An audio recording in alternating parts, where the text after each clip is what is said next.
Meet Uncle Sam. He has a lot of bills to pay, almost $4 trillion worth every year.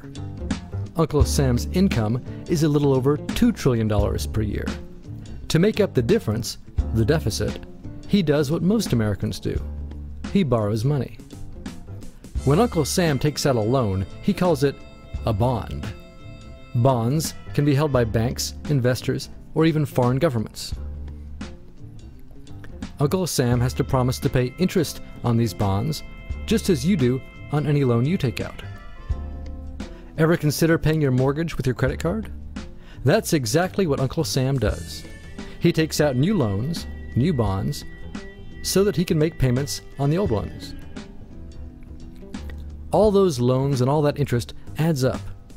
Right now, Uncle Sam owes about $14 trillion. To put that in perspective, 14 trillion is about the same as the national GDP, the total value of all the goods and services produced by the entire American economy in a year.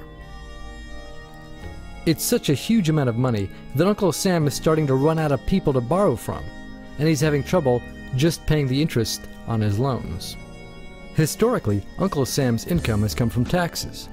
But every increase in taxes has been followed by an increase in spending. And anyway, in the last few years, the gap between taxes and spending has gotten so huge, it would be pretty difficult to make up the difference.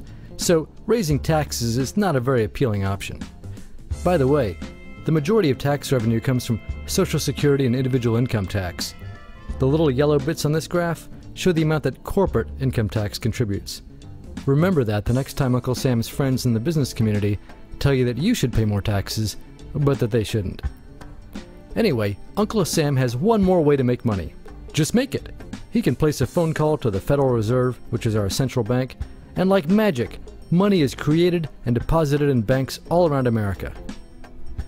The problem is that the more of something there is, the less it's worth.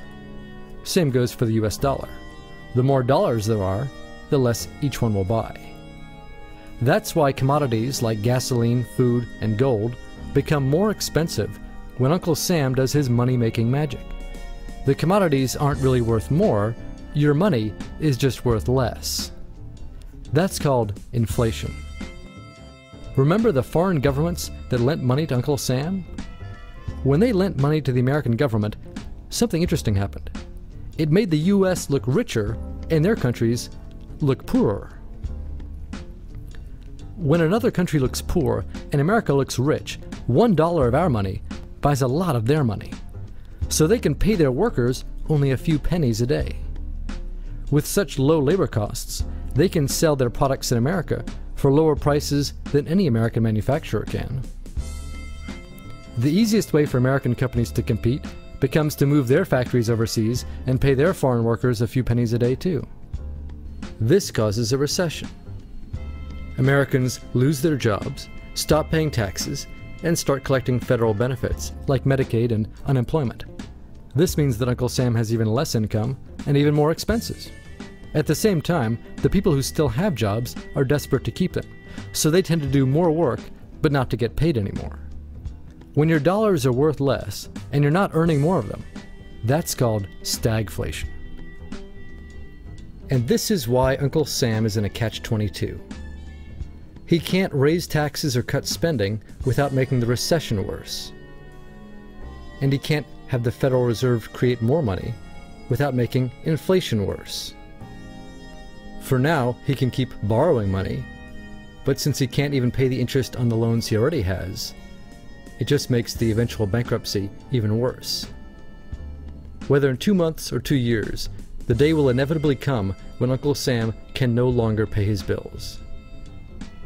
When that happens, the banks, investors, and foreign governments who are counting on that money won't be able to pay their bills either. If investors can't pay their bills, corporations won't be able to pay their employees. If banks can't pay their bills, you won't be able to take out a loan, use a credit card, or even withdraw your savings.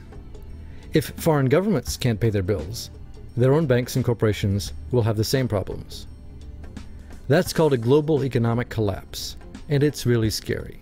It's never happened before, so nobody really knows how bad it will be, how long it will last, or even how we'll eventually get out of it. The only thing we can do is to educate ourselves, try to figure out what's actually going on, and to prepare for what may be very extraordinary circumstances.